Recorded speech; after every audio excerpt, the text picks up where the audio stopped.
Welcome in to Other People's Shoes. As you know, I am your host, Neil Matthews. Super excited that you have decided to take the journey of today's episode with me. I am really excited. It is July. It's hard to believe we're already saying July, but here we are. We're in July. So with that means only inevitably September is on the horizon. I know kids are already saying, you're saying the S word. I need the little beep, like beep. Here's where I need your help as a listener. Help me out here. I am looking for the next guests. That's right, plural, guests. I'm looking for the next guest. So maybe that's you. If you're listening right now or you know someone, maybe it's somebody that you play, I don't know, the game Hand and Foot, that card game with. Maybe you're playing cards with them all the time. Or maybe it's somebody you like to play basketball with. Or maybe it's that running buddy. Or maybe it's that workout guy at the gym that you just think, man, that guy has a story, I'm sure. I want to know them. I want to meet them. I want to be introduced to them. So if you could help me out with that, I would just be forever grateful.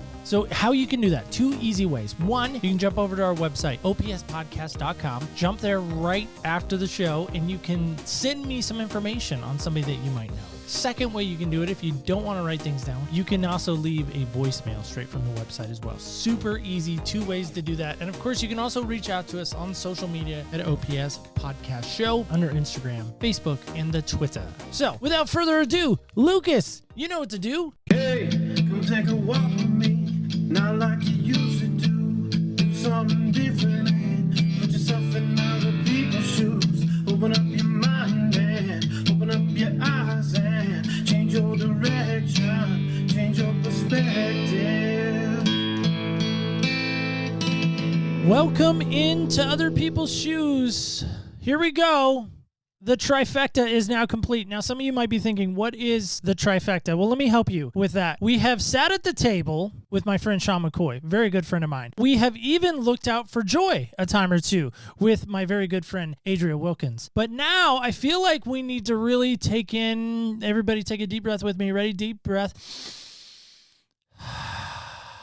Take in the air that I'm breathing. Without further ado, she, of course, is not only an up-and-coming speaker. So if you have a ladies event, let me tell you right now, this is a lady you want to get in front of your people that you have because she is an up-and-coming speaker. She's dynamic, and she has some really amazing stuff to share about walking through the mental storms of life, and we're going to dig deep into that this week. So stay tuned for that. She's also a worship leader, so if we need some worship music along the way, I feel like we should put her on the spot to get ready to sing a worship song because she is a worship singer at Hope Community Church, and she's super pumped up about that. So let me tell you right now. So not only is she a speaker, but she can also provide some worship at the event as well. So double whammy there. And oh, did I mention she does have a podcast? As I already said, the trifecta is completed. Welcome my guest, host of the Air That I Breathe podcast from Cary, North Carolina, my good friend, all the way also from Syracuse, New York. I guess I have to throw that in there as well. Go Orange. Welcome, Jodi Howe. Jodi, how are you?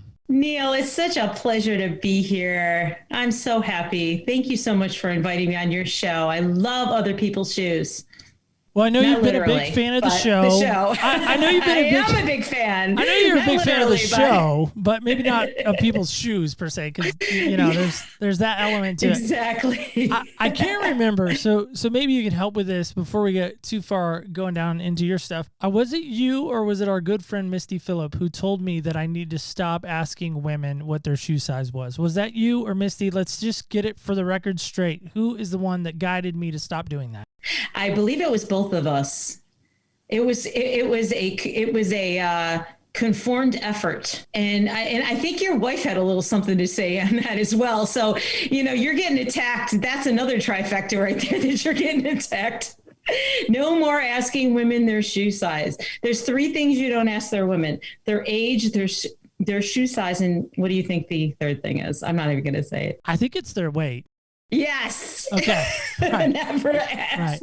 Right. The classic line of do these jeans make me look fat? Like no husband anywhere is ever going to answer that question. The reason why we can laugh about that, because really in my mind, trying to be a little bit serious here, which is going to be really hard because we're really good friends in the podcasting space. Yeah. But in that respect, like I never even thought it was so offensive. until you guys brought it up. And then I asked, of course, my beloved wife. Now she's going to get probably like triple because I'm telling a story about her. But I did ask her. I said, honey, is it really a big deal that I'm asking ladies what their shoe size are? And she said, well, yeah. And I said, why didn't you tell me? And she said, well, I just thought somebody would come along and tell you. And so lo and behold, here you are, and here Misty is now. So anyway, I love it. There we are. Yeah. So we won't ask that, but we will ask this, Jodi, because I think we have to. We just got to. What style of shoe? That's what I'm trying to say. What style of shoe do you like to wear? Believe it or not, I'm not a shoe girl. I know, it's crazy. And I definitely love accessories, but shoes are not the thing that I run to. I usually love purses and wallets and little makeup bags and all kinds of cute little girly things on that front, but not shoes. So I will tell you, I like boots. Now, not, your basic like combat boot, but I really love like a nice, cute boot that you can just slip on, or like a cowboy boot that is really cool to look at and wear and comfortable, and like a high boot that you can wear with leggings. So I'm a boot girl, or an ankle boot, just anything like that. And, I love the cold weather, and I come from upstate New York. So I love it when I can bring my boots back up. I'm not one to be like, hey, it's flip-flop season, because I'm like, ugh, I hate flip-flops. Isn't that crazy? I feel like when the snow hits, I can just see, 7, 8-year-old, maybe 6-year-old Jodi, face pressed to the window like the old school JCPenney, like open. Yes. Like you just can't wait to get out, and all of a sudden you want to build a snowman. I don't know why, right? I did. I was Olaf. I wanted to build a snowman. But you know what else? I used to wear moon boots. Do you remember moon boots? Or is that too old for you? No, I remember moon boots. Okay, Napoleon Dynamite made them cool again. So yeah, I do remember moon boots. Yeah. Yeah, I love it. But I'm a boot girl, so I'll give you that. All right, so I'm going to put you down as moon boots. No, okay. I'm just kidding. Yeah. You can put me down for Ugg boots if I want Ugg to. boots. I'll be a little sheep girl. Right. I like a nice little sheepskin interior with a little Ugg boot, cute little suede exterior. All right. Yes. So Jodi's wearing some Ugg boots today. That's cool. All right. So Awesome. Jodi, getting into this, I know you're a mom. You've been married now, 24 years to, the man of your life, the love of your life, outside of Christ. Yeah. I'm imagining, as a mom, you probably watched a Disney movie a time or two, maybe a few. Oh yeah. Right? Absolutely. Okay. So sure. Think back with me, Cinderella. Mm-hmm. Think back to that. Yeah. Do you remember the first time watching Cinderella and what your first impression of Cinderella was? I do. I'm going back to my grandma's house at a holiday where anything you watched, it had to have been scheduled programming. Gosh, I'm really aging myself with this. But it wasn't like you could put a video in, okay? I'm being real here, okay? I'm in my 40s. Let's just let the audience know that much. And yeah, I remember just thinking beautiful. Just beautiful. Do you remember magical? Do you remember even when she's going down that staircase, she loses the glass slipper, still ends up, being able to get in the carriage and getting away, and because meanwhile the carriage is like turning from what it was, the carriage back into the pumpkin again, because midnight has now struck, and so she's trying to get back home. Do you remember that feeling of when she lost that glass slipper? Do you remember what that felt like for you? Yeah, I don't think I thought too much of it because, a lot of times if you watched it, you've probably read the book, so you kind of know the story of the magic with that. So I don't know if it really laid on my heart too strongly. Yeah, I don't know if I really have a deep answer for that. No, it's okay, because my whole thought is, much like Cinderella, I think we all have those moments in our life, right, where the wheels are kind of coming off our life. We all have those moments in our life where the clock has struck midnight and we're feeling like, oh no, my whole world is coming to an end. This magical fairy tale, whether it be, something we perceived ourselves or something we in our mind maybe imaginated, or maybe others helped kind of create this magical make-believe place, right? Right. But when that glass slipper comes off and the clock has struck midnight, we start to realize, well, now I have to go back to reality. This stuck moment that Cinderella was in, the stuck moment of, her stepsisters who were really mean to her and the stepmom who was even more mean to her. I mean, nowadays, if that was real life, they'd probably, DHS or, Child Protective Services would have gotten involved because she was, kind of indentured and, kind of a slave to them in a lot of respects. And so, for what I'm wondering about is the fact of, do you have that moment in your life where you're like, you know what? I had this idea of what life was going to be like, and then it was this not so good idea, and I was just kind of stuck there, and then maybe how you came out of that. Yeah, I mean, I can tell you that the podcast was in some ways the stepping stone out of that rut of the expectation of what I actually thought my life was supposed to be like. I mean, you're probably going to laugh, but I truly wanted to be Whitney Houston, and I wanted to be Celine Dion, and I wanted to be a star, and I wanted to be a big time monstrous singer that was, conquering the world. And that was definitely a part of what my expectation was in my life. No matter how hard I tried, it never worked out. So I can tell you that I think that conforming to the ways of the world, not being raised Christian, I am Christian and I love the Lord, and you know that much about who I am. It is the air that I breathe, being when I wake up, I have to shift my mind to that breath of air of who Christ is to avoid breathing what the world wants me to breathe in. But prior to my saving 10 years ago, it was about the world. And I was even raised to believe that I needed to be successful in the world. And I spent decades training, trying, auditioning, failing, hurting, learning, all of that, decades and decades and decades. And so many no's and so much criticism and so much rejection. But it wasn't until I started my walk with Christ that I realized, wow, you know what? This wasn't my purpose. But it was hard to get past that, The glass slipper was gone. The revelation is that it would have never given me the abundant life and joy in life. I don't believe that pathway would have been a safe pathway. It would have been even the journey to the pathway was hard. But I think if I actually got on that pathway and I wasn't saved, I would have probably had more destruction than I could have ever imagined. Crazy. It is crazy because, first off, I didn't know you were going to talk about Celine Dion, so I wasn't ready for that, or even Whitney Houston. So that's good. Those were my girls. Maybe they I were my girls. Yeah, absolutely. A lot. So because I'm really fast typing and I think I spelled her name wrong, but thank you, Google, for correcting me. By the way, do you know how many albums Celine Dion has sold? Just curious without Googling. No, I mean, I'll throw billions in there because it's probably 200, according to Google, 250 million albums. She is the most recognizable and world's best selling musical artist, according to Google. Wow. So there you go. 250 million albums. So pretty fantastic. So my question, let's back up a second or so. Who first put the idea in your head that you needed to be Celine Dion or Whitney Houston, whichever you want to, pick, because both are very talented musicians in their own right. But who first put that idea in Jodi's mind to go be Celine Dion or go be Whitney Houston? I would say my parents. From the day I started recognizing as a little girl that I could sing and that I had an instrument, it ended up turning into this, theater and shows and productions and musical training, voice training, high school, into college. And it was all, I was being bred to be something. And I want to say, and this is no fault to them. Not one inkling of judgment towards that decision, because what they were trying to do was they were trying to allow the seed that was planted in that talented musical body to just grow. So it was all good. It was good intentions. But I mean, I don't necessarily know if that I would never infuse that into my children today. I do have a 14-year-old daughter who's got an excellent singing voice and loves to sing and loves to dance and loves to act and all of that. And she very much, because you can see what's going on in the world with YouTubes and Snapchats and all of these people just wanting to be something. I don't infuse that in her to necessarily want to be something. I infuse in her,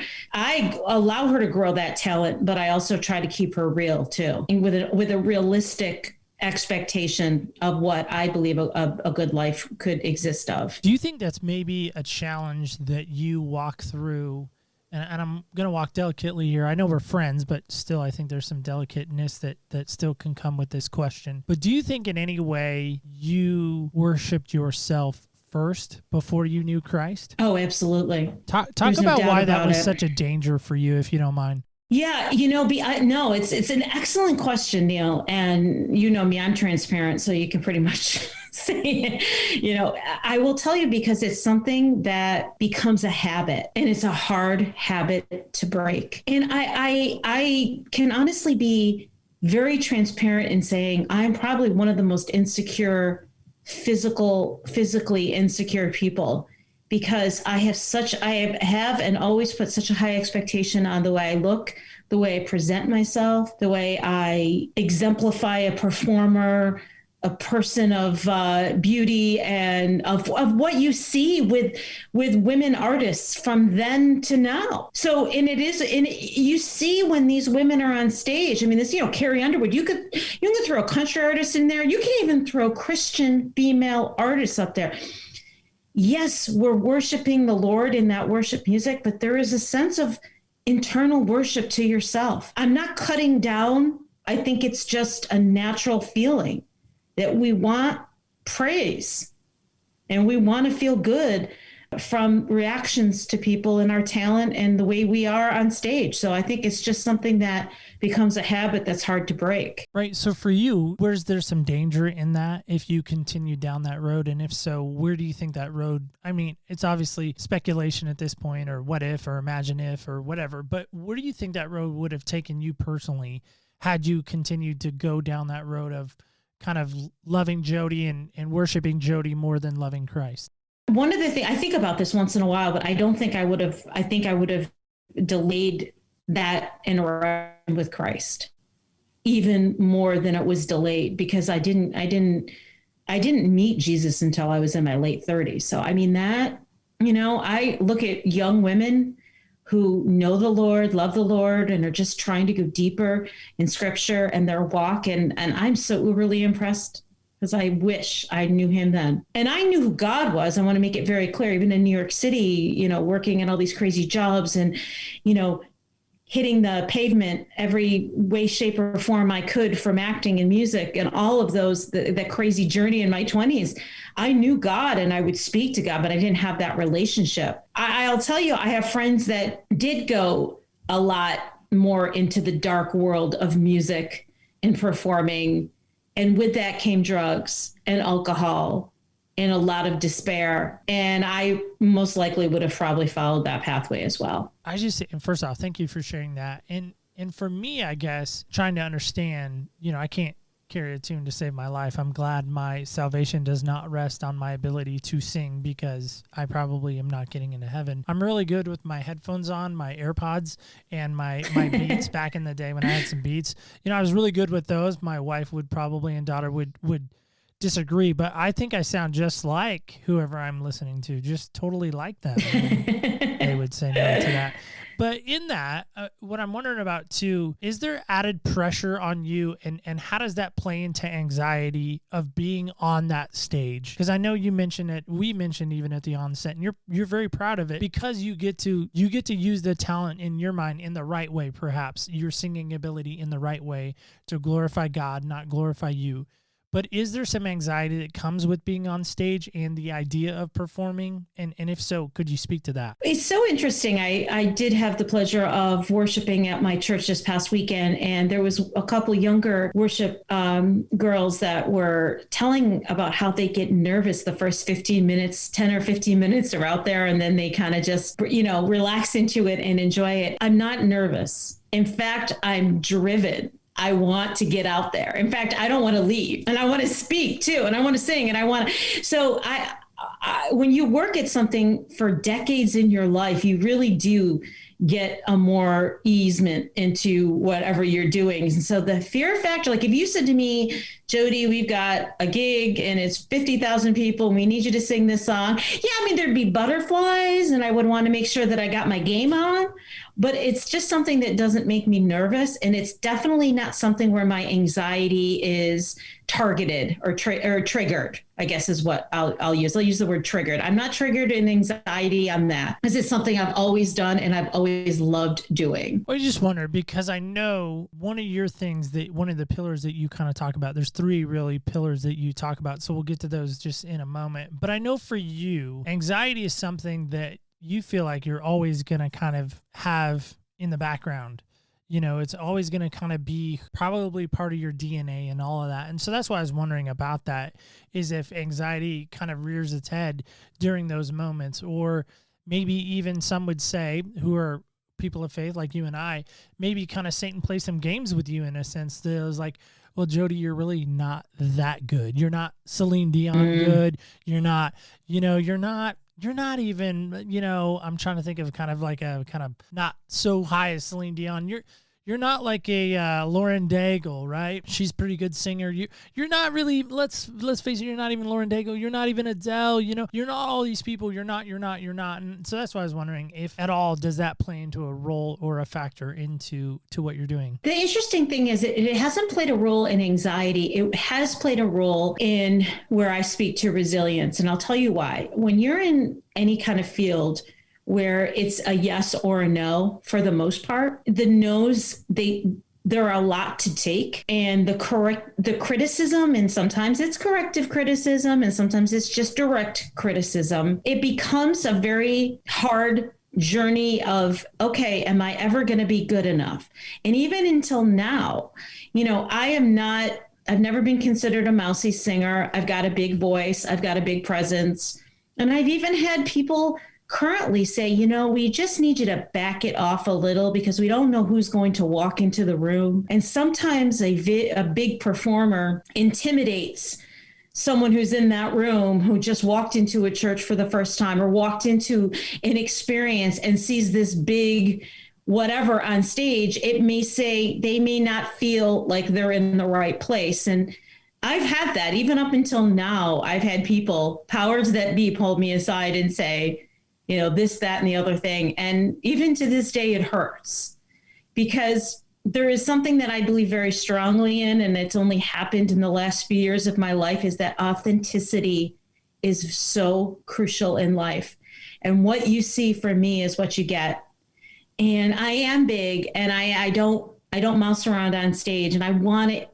When I'm saying a word, like this weekend we sang Waymaker, Miracle Worker, I am not just saying that because it's in the lyric.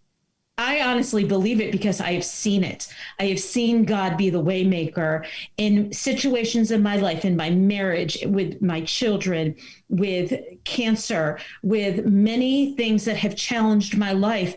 And so when I just sing waymaker, I'm saying he is the waymaker. So if you don't know that, here's the key. You might want to get to know who Christ is more. So that Jodi sometimes intimidates people.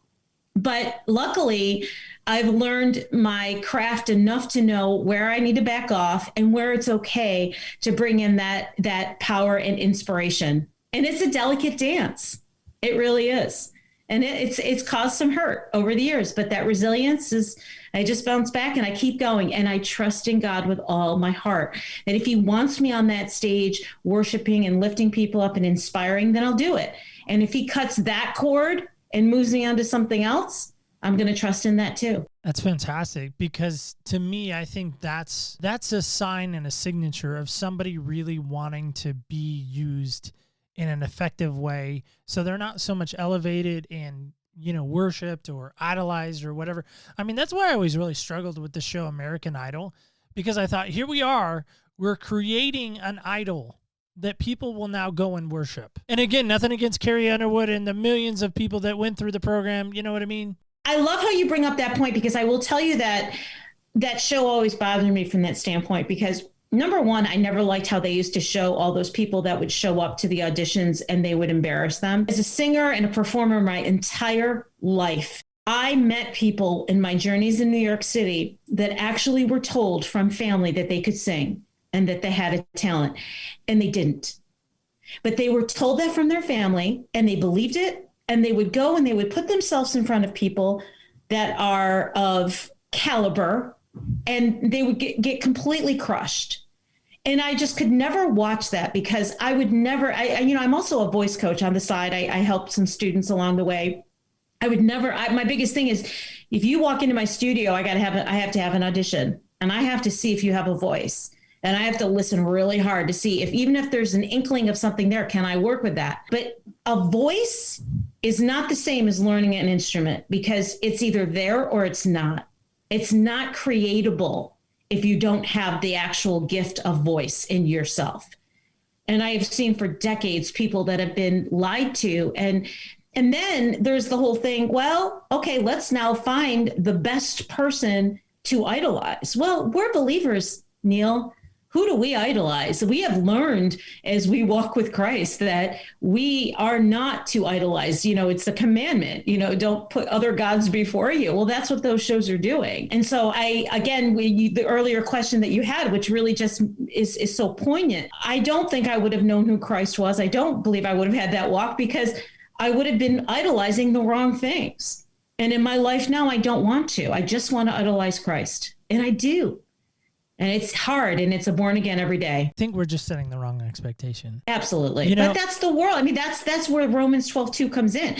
Do not conform to the ways of the world. The ways of the world have now created that we need to look at these young men and women, or people of some kind of caliber in music or on TV or in Hollywood or whatever, that we are to idolize them. The other night I was out with my husband. We were grabbing a bite to eat after, I think it was right after worship.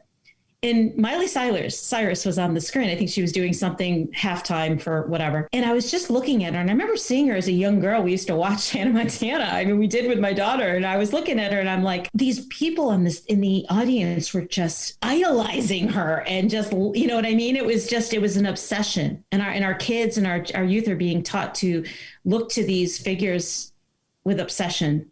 And as you said, idolization. Well, and that's what I was going to ask you. We're going to kind of switch gears for just a second, but I think it's still relevant to what we're talking about. I know you are a really big University of Syracuse fan. It pains me to even say those words. I can't even believe they're coming out of my mouth as I make the sound to make the word Syracuse and saying that on my show. But do you know, without Googling it, maybe you just know because you're a big Syracuse fan. I don't know. Here's the test. Do you know the seating capacity of the Carrier Dome where Syracuse plays majority of their sports events? Okay, so I'm not going to give you the 100% answer, but I'm going to say on a high percentage. Get close. Yeah, see how close you can get. I'm going to say 99.44% sure that it's 55,000 people in the Carrier Dome. What if I told you it was only 49,250 according to Google? Okay, so here's another thing. All right. I'm going to tell you why that might be correct, but it was different a few years ago, because I'm trying to back myself up here, I'm ready. Because they just redid the dome. They redid the Carrier Dome, and there's a very good chance that they might have brought down the seating a little to add certain kind of spectator whatever to it. So that's my backup. Now, if you just Google maybe in the 1980s or 90s, I'm telling you, it was about 50,000 people, because they used to bring in artists like Bruce Springsteen, Rolling Stones. Oh gosh, I went to all those. U2 came. It was over 50,000 people. All right. Well, according to Wikipedia. But I'm in the ballpark. According to Wikipedia, 49,262. So 49,262. So there we go. You know, Neil, I'll tell you what, I will say this much. It is an incredible venue. It's a powerful impact when you go in there. And if ever you get the chance to watch Syracuse and UNC, because I know you're a little baby team there you love, it would be an experience. Well, Tom Brady went one time. I think Tom Brady went. He went and saw North Carolina Syracuse a couple of years ago. I think. I could be wrong. I think I heard that too. Yeah. And let's keep in mind. Maybe it was Edelman, not. And maybe this isn't a Christian conversation, but it's one of the very few venues that are on campus stadiums that still serve alcohol. So Google that, buddy. There you go. All right. There you go. So your 50-yard line. You were at the 50-yard line at the Carrier Dome, and I hand you this microphone, And I say to you, Jodi, we got people from, we'll say it's a women's conference, because I know that's your lane. That's what you want to be in. So we'll say it's a women's conference. You know, you're on stage and you got, you know, we'll go with the bigger number, 49,262 people, all women, from middle school girls till, we'll say, I don't know, 65-ish age range. What the heck are you going to tell these ladies if you have an opportunity to ever speak in front of them? Well, as you know, I speak to the mental storms of life. And why I use that is because I do speak directly to anxiety, but I've had to expand that because I found that in my walk, it's not just that one label, that it is what people are struggling with on every front, which is anxiety, but depression, with anger, with chaos. So one of the things that I spoke to recently on a platform of the Podfest festival, that the global festival that was this past spring, is I spoke to how if we start to incorporate the focus, the three things to focus on: spirit, soul, and body. Typically the wellness world speaks to mind, body, and soul. But someone had brought this to my attention, I believe it was a therapist, in First Thessalonians, about how God speaks, the Spirit of God is wrenched in our bodies first and foremost. And if we flex on that first, if we reach the Spirit, the Holy Spirit, which is what we learn as believers, you have to get the Holy Spirit into your heart. And when you accept the Holy Spirit, Jesus, into your heart, you have now found salvation. So if you flex that Holy Spirit, the Spirit of God in your body, and then you start to connect to the soul of who you are, who Jodi is, who Neil is, and you start to realize what are the things that are holding you back and prospering in life? What anxiety is your cross to bear? Because in anxiety, there's general anxiety, there's PTSD, there's worry word anxiety, there's just many forms of anxiety. If you start to move through the Spirit into your soul and realize what are the things that you can start to fix your mind. And when I say that, it is when I speak to the Romans 12:2, and do not conform to the ways of the world, but transforming of your mind. If you start to learn to transform your mind, then when you use this channel, it brings you to your body, and you start to realize, okay, what am I doing to my body, this vessel that God gave me? Am I feeding it well? And that's externally through what we're watching, what we're listening to. And that's internally through what we put into our bodies through bad foods and bad drinks and bad everything that can just make our bodies toxic. So I've spoken to this before, but I would speak to how it's not so much the mind, body, and the spirit. It's the spirit, the soul, and the body. And when you start to work on those, flex on those, then you can start to see that peace through the mental storms of life. It's deep. You know, it is deep water, because I think that's the key. Is for me, when I'm hearing you say that, it reminds me of, you know, a story from the Bible, of course, but it reminds me, every time you say mental storm, I always think of Jesus and the apostles, right? The apostles are out on the water. Right. They've left Jesus. You know, it's been a long day. They're out on the Sea of Galilee. All of a sudden a storm comes up and they're freaking out. They're just, you know, screaming, yelling, I'm sure, you know, we're going to die, you know, and they're fishermen. They're not, you know, it's not like they're just brand new in the boat. You know what I mean? Greenhorns, I think would be a good term. Yeah. Right? They know what they're doing. And all of a sudden they see this spirit walking out on the water, or what they think is a ghost, right? Because again, I found out in biblical times, they thought there was actually spirits within the water, underneath the water, that were causing chaos and causing storms. And that's what created the storms, was these evil spirits in the water. So to see somebody walking on the water wasn't too like out of the norm for their belief system. So in any event, you know, Jesus comes out, of course, and tells them, like, he's like, hey, it's me. And Peter's like, well, if it's really you, like, tell me to come out and walk on the water. He's the only one that gets out. Now, of course, we make fun of him because Peter sinks and falls and starts to drown. And Jesus is like, hey, you fell in basically because you didn't believe, you know, and then they walk back to the boat together and it's all fine and dandy. But there's 11 other dudes, and maybe some ladies too, that stayed in the boat, that didn't get out. And so what I'm wondering for you is, has there been a moment where you stepped out of the boat and you were like, man, I don't know what's going to happen here, but I'm going to trust and believe that God has called me to step out? And what was the result of that? Yeah, I mean, I would have to say it was when I accepted him into my heart. And to some people, that's probably an easy thing. It was not easy for me to start to serve the Lord with obedience, with a servantry mind, with trust. And as I started that walk, I saw the power of his presence to break up the storms and bring the sun and the beautiful scenery of what we see as a literal peace. And when I speak to mental storms, it's because it is the fear of what is going to happen in my life.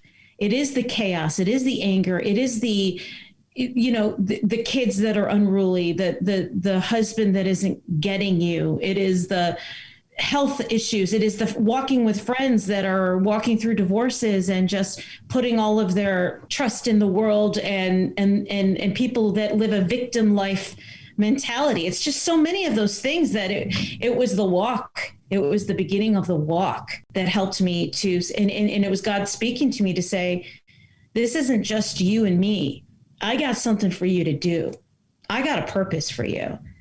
I need you to share your story and your testimony to show people that when the boat is rocking and the lightning and the thunder is just shaking and it looks like at some point it's going to be capsized, I can get you through that, because life is going to be a storm, constant. It's never going to go. Storms are never going away, but it's about finding him and finding the sanctity and the peace through that storm. It was an incredible message, and it was an incredible purpose that I just started to say, okay, God, show me. And the walk began, and the learning began, and diving into Bible study after Bible study after Bible. And I'm always learning, Neil. You're always learning. I don't know it all. I don't know if I ever will, but I will learn until the day the Lord takes me. But then the podcast thing happened, where I had a message that I think needed to be heard. And by the grace of God, he put a microphone in front of me. He put people like you and Misty and so many incredible men and women to say, hey, your story matters. So I trusted that shaky boat was not going to capsize, and that it was actually going to see here, I'm being literal. It's going to see the land. I'm going to get out of the boat and I'm going to walk, right? Let's be literal here. But I love that story in the Bible because it's true. It's what I speak to, trusting him through that storm. Well, I think it is true. And for me, again, every time you say it, it always makes me think of that, because I always think on some level, as much as I hate to admit it, I think I've dealt with some anxiety a time or two. I've dealt with, some fears, of course, anger, always there. I think it just feels like. And so for me to know that you're helping people walk through that is so much of a great, comfort and really even blessing. So a couple of things I want to get to. First thing is, this verse, for whatever reason, has been kind of resonating in my heart and in my soul. And so I wanted to share it with you and just get your thoughts on it and see what you think about it. So here's the verse. It's in 1 Peter chapter 2, verse 21. And I've actually made a background design on my phone to remind me of this verse. So here we go. So here's the verse.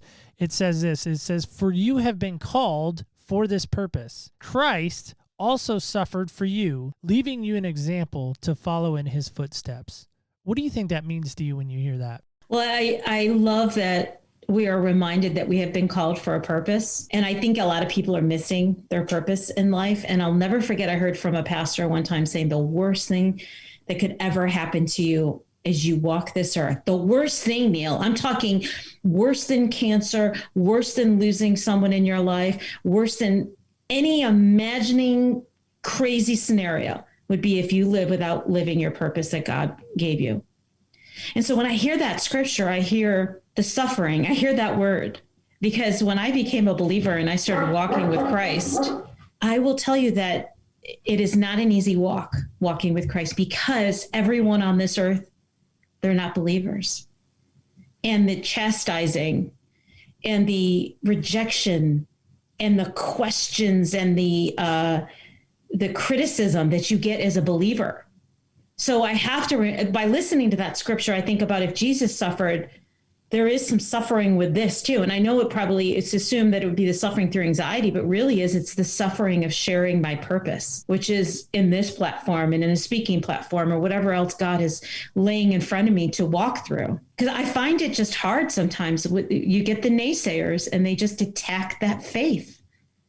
And it's just hard. But if Jesus could do it, if he can go through what he went through, then we can handle that and stay close to him, because he does see us through it. He sees us through every rejection, every naysayer, every attack, all of that. Yeah, no, that's awesome.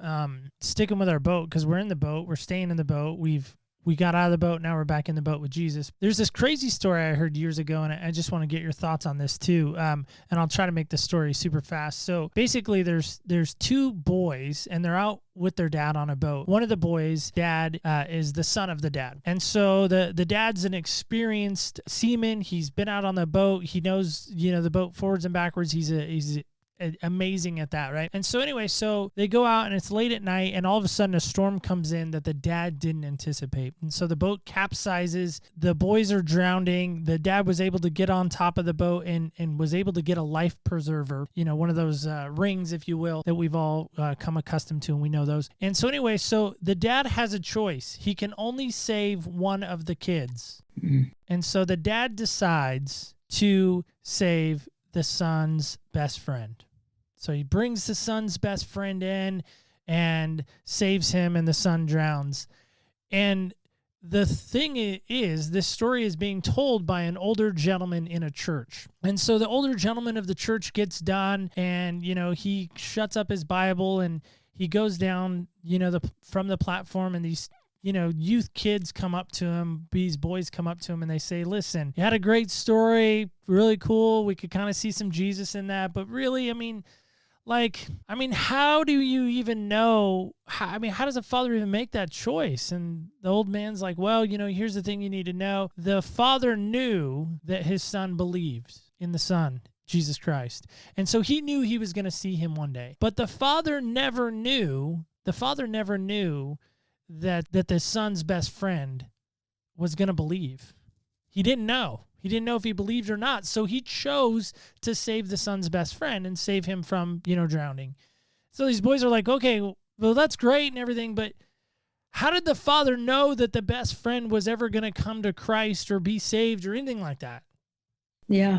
The old man's like, well, that's a good point. But, your pastor who invited me to come here to speak today is the best friend in the story. Oh, wow. And so to me, when I hear you speak about anxiety, and when I hear you speak about the mental storms and helping people work through their stuff that they're carrying around, their backpacks, if you will, to me, Jodi, I feel like you are that life preserver to really rescue people. And I'm going to give you an acronym here. And here's my question. When you hear this acronym, give me your response to this, if you wouldn't mind. So the acronym is RESCUE, and it means this: reaching every soul, a Christian's ultimate endeavor.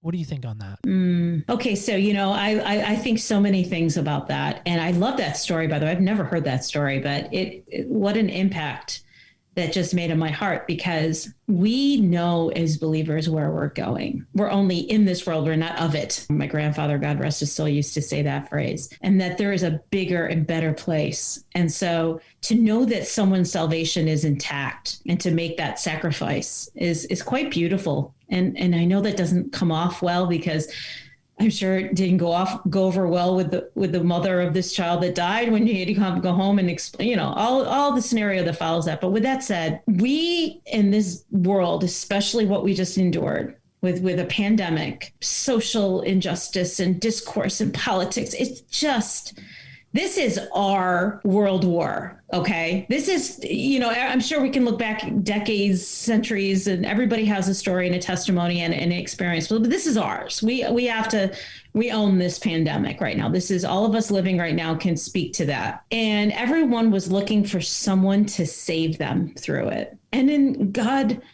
forbid, some didn't. But with that said, it's not what happens to you in life. It is how you deal with it. You absolutely are going to counter a storm, encounter decisions. Things are going to go well and things are not going to go well. And there are people out there there's heroes, right? There's human men and women who can rescue down to the physical. They can, there's men and women, you see rescue stories all the time, but it's not always about the physical rescue. Our souls are in dire need of eternal rescuing, not just for the eternal world, but for the existence that we have here on earth. Because every time that boat attempts to capsize or does, or every time that marriage is on the rocks, the job is on the rocks, the addiction is getting worse, the child is struggling with so much, and so on and so forth, you can't honestly say that the world is capable of rescuing you. It's only that strength that you find in the mental storms of life through Christ is where you can actually find life jacket or the SOS or the round thing that you hold on to, the life preserver. Yeah, the rescue line. Yeah. The rescue line. I don't have all the answers, Neil, but I have seen it be the only way. It's the only way that we can sustain the problems and the disappointments and the frustrations and the hurts on this earth. It's through flexing with Jesus each and every day, trusting in him, asking him how we can do better. And when those crises hit us, looking to the Lord and saying, how are we going to work through this? How can you show up into my world and show me how to do better through this crisis? It's just nothing else makes sense to me. And I don't know if that's just a very childlike answer, but peace is not the absence of problems. It's the presence of God, because problems are going to be there. No, I love that. And I think you did fine there. No, don't even worry about it. So last thing for you, I want you to think about this too for a minute. I'm just slamming you with all kinds of cool quotes that I keep coming across. Go for it. All right. Well, that's the fun. Yeah, here's one more. So that I came across this one. This is from a past guest, but he shared this with me. He said, "You didn't come this far to only come this far." Well, there's a fun song out there in the worship world, and there's a phrase that God's not finished with me yet. He's not finished with you yet. And I think that's just sort of relevant to that phrase, because if he saw you through it, if he brought you to it, he will see you through it, right? You've heard that before. And I think, again, that goes back to how people are missing their purpose in life. When you look back at the fruits of the Spirit, right? I use that as a relevant to understanding how you can feel if you're finding that peace through the mental storms. The fruits of the Spirit with kindness and joy. It's the way that you shift your mind's perspective and how you live and how you wake up every day and you find joy through, you choose joy. You choose joy, right? And I think that with that phrase that you just mentioned, there's so much of life that you're missing out if you think that everything ends at the bad circumstance, at the disappointment, at the fear, and all of that. Does that make sense? Because I'm feeling like I think it's a poignant phrase, because I think it speaks exactly to what it is. God's not finished with you yet. If he brought you to this moment, there's more coming. And trust in him through it all. No, I think it absolutely makes sense. And I think that's what you're trying to say is like, listen, you've come this far, but what if there's still so much more that you need to do? Is that maybe what you're saying? Yes. And so maybe, yeah, that one part of it, maybe. So if you've come this far, I always use, when I speak to people about understanding how you need to flex the Holy Spirit, the muscle of the actual internal muscle, I use it as a comparable to working out and exercising. If tomorrow you make a decision that you want to go run a 10K, you're not going to actually go and run it in 2 weeks. Okay. If you're out of shape and you haven't been training, you have to train and you have to work and you have to hurt and you have to sweat and you have to keep building that muscle up. So when the time comes, you're going to be able to reach that goal line, if you will, and feel accomplished.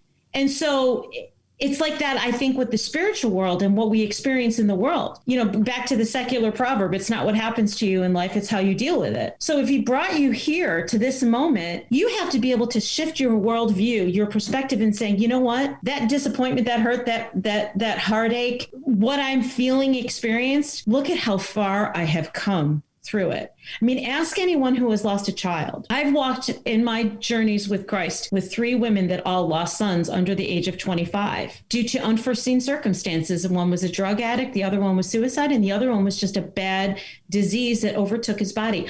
All of these women all loved the Lord then, and they still continue to love the Lord. And don't think that there wasn't moments that they just wanted to stop and go to heaven to be with their sons. But they knew that their purpose was still evolving and that they still had a reason to stay on this earth, that God wasn't finished with them yet. And man, if that doesn't take a perseverance and a strength, I don't know what does. But it's not you reacting to your circumstances, it's acting through Christ. Well, I think you're absolutely right on that. And that's what I was going to say is you talked about the fruit of the Spirit. And so just to help those that aren't familiar with that, she's talking about love, joy, peace, patience, forbearance, kindness, goodness, faithfulness, gentleness, self-control. Against such things there is no law. So there you go. Galatians 5:22 and 23. 5:23. Yep. Yeah, you know, when you're feeling that, Neil, because you and I both felt that, and we've had moments where we're feeling those beautiful words.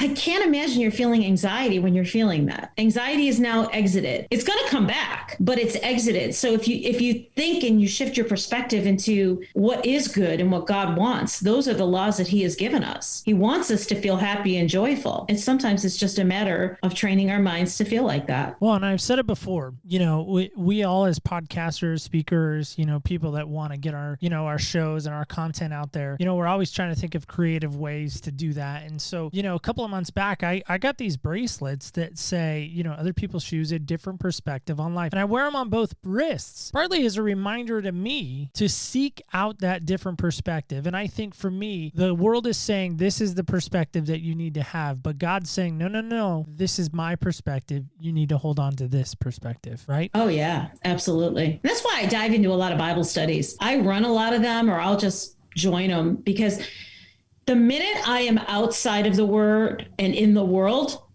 is when all of that confusion, that anxiety, and that frustration just starts to overtake. And so I try to make sure that I'm in 2 or 3 Bible studies a week alongside of church and alongside of my own meditation and prayer time.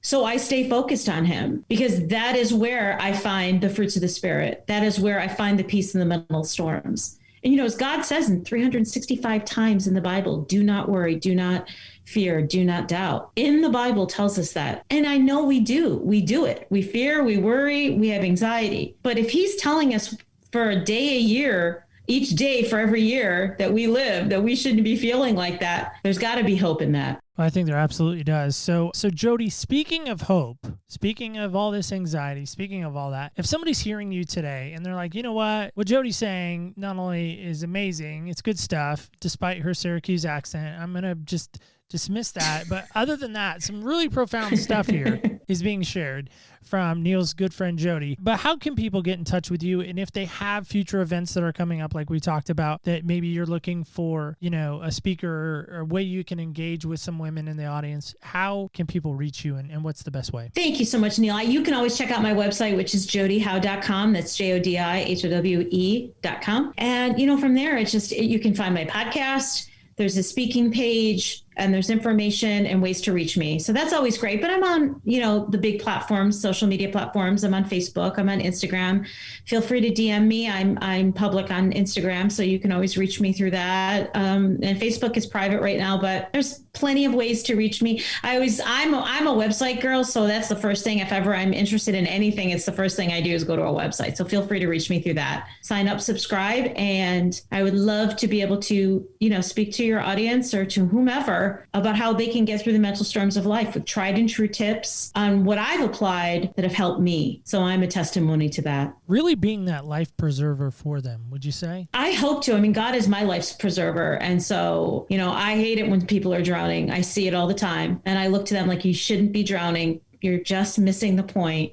Let's talk about it. Try these things. And I have much hope that you will rise above the water reach that land and live that abundant life that God promises us. Could not have said that better myself. So, Jodi, it is the fun time now. We switch gears. Let's play a game together, right? It's our favorite game that we like to call Senseless. And, I don't know, Amazon sent me the wrong cup because I ordered a Syracuse cup specifically for this episode, and they only sent me a North Carolina cup. It's like Amazon knows my shopping history. They know it was probably a mistake to order a Syracuse cup, so they sent me this by mistake. Sorry. Yeah, don't send me that cup, okay? Because I'll tell you what'll happen to it if it comes to my What's wrong with my cup, Jodi?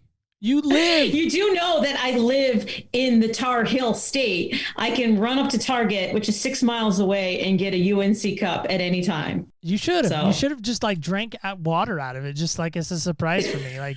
And then sent me the cup. I don't know. That's weird maybe. But all right, so here we go. Jodi is also good friends with a guy we had on, Sean Patrick. He wrote a really amazing book too. So Jodi is responsible for that. That is that Jodi. So if you're like, wait, I feel like, Neil, you've mentioned Jodi a few times. Yes, I try to mention my friends on podcasts. People think it's weird, but I'm just showing love to my friends, okay? So anyway. Yes, and you do it well. Thank you. So should I not roll it in the Carolina Cup?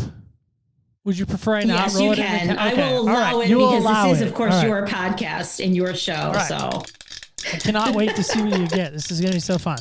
Let's keep in mind this past spring, Neil, who made it to the Sweet 16? Mm-hmm. Just saying. Okay. I got to be a badger about that. Why you got to badger me about that? I'm not even acknowledging. All right, so here we go. Exactly. So here is Jodi's roll. I've shook it a lot. We're going to get a good number, I feel like. Ooh, so good. Oh, and it's just so fitting. That represents the number 1, by the way, because it's a North Carolina die. Look at that. Okay. That? So it's the number 1. It has the North Carolina logo, in case anyone was wondering. So number 1 is this, and this is so fitting. I feel like the die knew what we were talking about, which is kind of creepy sometimes that it knows that. But Jodi, how do you want others to see you? Yikes. You do throw those deep questions at everyone, don't you? I listen to your podcast, so I'm a fan and I hear them. I just didn't think about them coming after me. How do I want people to think of me? Or what do you mean? When I die? No, how do you want in general? Yeah, how do you want I'll help you. So how do you want people to see you? So when someone sees Jodi, what do you want them to see? I want them to see a woman who loves the Lord. And I want them to know that it is not through the easy. I want them to know that it is, my life is hard. Everyone's life is hard, but I trust in the Lord through it all. And I really want that to be more and more known as I walk deeper with Christ. So woman of faith sounds kind of typical, but that's what I do want to be known as. Gotcha.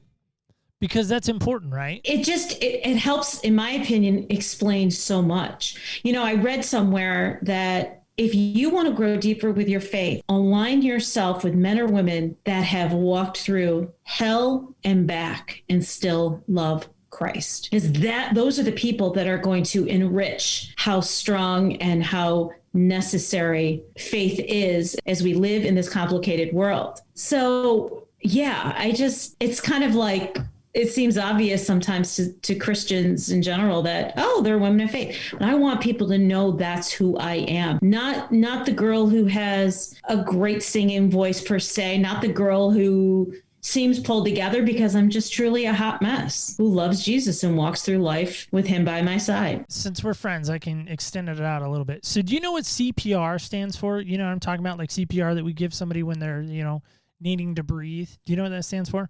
Cardiopulmonary Resuscitation. Good job. Because I had to Google it. I was like, wait, I think I know what it stands for, but I'm glad I Googled it. And I just want to let you know, I did not Google that. I just stopped. I thought, and I remembered. So what I was thinking is you should really take that and really steal that. And instead, we're going to rechange it to a Christ purpose rescue. Okay. Writing it down. Because I think, Jodi, that's what really you're doing. I mean, you talk about this air that you're breathing, because with C.P.R., we're breathing into somebody. We're breathing kind of life back into them, right? In a sense, when we're giving C.P.R. to somebody, right? Aren't we? If I'm remembering C.P.R. right? Yes. Because they're dead, essentially. They have a pulse, but they're not awake. They're not alive. And so when we give somebody C.P.R. through the compressions and the breath, we're breathing kind of life back into their lungs so they can so they can function again, right? So if you're on a Christ purpose rescuing mission, I really feel like you could give them the air that you're breathing and save their life. I don't know. I think that's good stuff, Neil. I just came up with that, by the way. I love it. I think it's fantastic. I think it's great. Because we were talking about like all this rescuing stuff, and I thought, okay, so now we're in the boat. We've rescued this person, but now what needs to happen? Like I'm like rolling this whole story through my head, and I'm thinking, well, we got to get them breathing again. We got to get them jump started again. And how do we do that? We have to have the breath, and not our breath, but the breath of Christ. The breath of Christ. That's where the air that I breathe came from. And yes, it did come from the Michael W. Smith song. I did steal it from him. I hope he doesn't hear this and think I did. You borrowed it. I borrowed it. But it spoke to me so much because it really, truly is about the air that we're breathing every day because there is such negativity. So I love it. C.P.R. Christ Purposed Rescue. Done. Yep, there you go. Done. Now you just gave me another. I've got my spirit, soul, body, and now I've got my C.P.R. I love it. Right. There you go. Thank you, my friend. I do what I can. Yes, you do. So let's close out today, Jodi. I just want to say thank you so much for coming on. I know you're a good friend. You're a fan of the show, which is always great. But realistically, pie in the sky, just whatever, dreamland we want to maybe be in. But what's one thing that you really feel like you could teach somebody today that maybe they didn't have, really succinctly, and we'll close with that? What I could teach someone today is that every day is a new day, and with that is new hope. And I say that because every day we may wake up and we may try, and we are going to fail, and sometimes we succeed, and every day we may be hurting, and every day we're going to fear tomorrow, which God tells us not to fear tomorrow because tomorrow's already going to be there. Let's focus on today. But remember, with tomorrow, there is always hope. That's awesome. Good stuff, Jodi. Guys and gals alike, I just want to ask you this question.